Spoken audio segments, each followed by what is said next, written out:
Welcome back to the morning show on this Monday. It's a great day to learn about agriculture in Central Illinois, and what better way to do that than with our Ag in the Classroom segment. Back with us here as we end the month of March. Sarah Kaper for the Champaign County Farm Bureau Foundation's Ag in the Classroom program. You and Julie have been working this semester hard. We have. And after this week, what, a month left about? Month left, and then we wrap things up at the end of April with a big teacher appreciation event. So yeah, that's exciting. We're hosting that this year at Papa Del's. On the 29th of April, if you want to stop by. Okay, so, maybe we'll have to have some fun with it. I mean, educators are going to get an invite. Oh, perfect. And perfect. that's how we work those are the ones who have been with the program and with who have chicks supported and things us like that. and had us in their classroom. That's great. So and they get to have some fruit in their pizza. That's right, if Tomatoes. they want.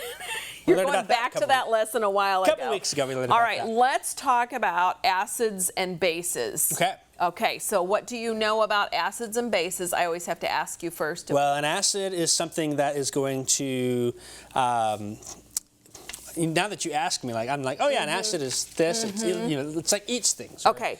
Yeah, yeah. And then a base is the opposite. How does it feel in you? How does an acid acid's feel very tingly. I would say acidic, but sour. Sour, yeah. Sour. So an acid would be sour, and the base is more bitter. Neutral, okay? bitter, yeah. So of these two fruits, which is the acid and which is the base? So we got the acid is the lemons. Yep. Lemon's very acidic. That's Yep. citrus in there. Yep. Citric acid, and then blueberries would be the base. I'm not sure how much of a base they are, though. I actually don't think I knew that part. Yeah, now I'm not even sure the exact amount of the base, but I do know that when an acid and a base come together, what happens? They'll either neutralize or pull them close to the center. Yep, moderate they will it neutralize. Yeah. So the idea is that if you take a bite of a lemon, it's going to be sour. Yep. It doesn't feel good in your mouth. Unless these are super, super, super sweet blueberries, which you and I both know that sometimes they are and sometimes they are. Yeah. Sometimes there's a very bitter taste to it. So, but if you put the two together, it neutralizes things. Huh. So maybe that's why that's one of my favorite combinations. And fruit combinations. Think about it. You cook a lot.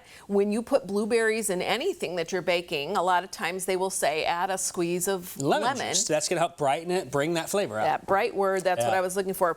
Blueberries. Now, the reason I'm talking about blueberries today is because we have a book called I Love Blueberries. It is a follow-up book from the author Shannon Anderson, and she wrote one on I Love Strawberries. Love that book, but I Love Blueberries is a wonderful book, and I thought for kids who might be interested in blueberries and fruits and summer, this is a great read for parents or classrooms. So here's a little activity you can do with that book, blueberries. Now they also have, do you know what makes them blue? I'm not going to be able to say this correctly, but it's anthocyanin. I hope I said that right. I know there's some professor out there. Right? It's the pigment blue, okay? So what we're going to do is we're going to take some blueberries, put them in 2 cups, let's say. Okay, just a handful in each? Yep, handful in each. Okay. And the blue pigment, when activated with this hot water, so you're going to take some hot water. This is where adults will have to work with a student or a child. Is that enough? How about a little bit more? Okay. Making blueberry tea? Making blueberry tea, and then fill this one up as well. Same amount? Yep. If you leave those soak in the hot water for, let's say, 2 to 3 minutes, and we don't have 2 to 3 minutes, but you take them and you mash them with a spoon or a fork or even an emulsifier is fine, they will start to soften up.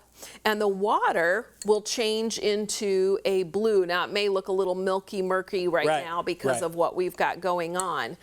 But the idea is... If you've ever baked with it, you see that blue color come out in the dough. You do. You really do. So the idea is to release that with the hot water and smash those up. Now, a single bush of blueberries can yield about 6,000 blueberries. Wow. That's pretty good. That's a pretty good some number. of those bushes have lived for 70 years. Yeah. So they've been around a long time. So with this, you're going to continue to smash those up. When they get smashed, and I should have started this a little bit early, they do turn blue. But the idea is for this, once that is blue, you can strain the blueberry pieces out and leave the blue liquid. We'll see if we can get it to work. And while you're doing that, I'm just going to cut a lemon in half. It may not work for us, or it might have enough might like have there's enough a little base blue in here right now okay, coming through. so strain that out. Sometimes you get the blueberries at the store, and if they're not that good, they're just that white pulpiness. They are. Okay, there you can see a little, you can little see color. a little bit. But soaking them longer, and you know what's really cool is have kids look inside of the sieve, and they'll see the tiny little blueberry seeds in there, tiny little ones. So that's a good exploration thing. Now, I'm disappointed it's not super blue, but if you take the lemon, you can use the squeezer or your hand, either one, and you squeeze lemon, what should happen as the acid and the base come together is they neutralize. So it's going to change that color. Yep. Change that color. Let's see if it actually happens. I'm not sure it will with, oh, there you go. Do you see the pink coming through? Wow. Yeah, it's changing it into That's actually pink. really cool. Yeah. So is that how they make pink lemonade? I'm kidding. Not quite, but that is called a chemical reaction. So you can have questions and answers about what type of reaction I have it is. many. Now, if you wanted to drink this, would be fully, edible. It might be a little bit on the weird side, but you can sweeten it with honey if you want. Did it neutralize it enough? No. Back at the corner of my, they got that little smile, that hurts. little lemon. Yeah, like a Jolly Rancher. Yeah. So anyway, great activity. For all of the instructions, you can go and find it online.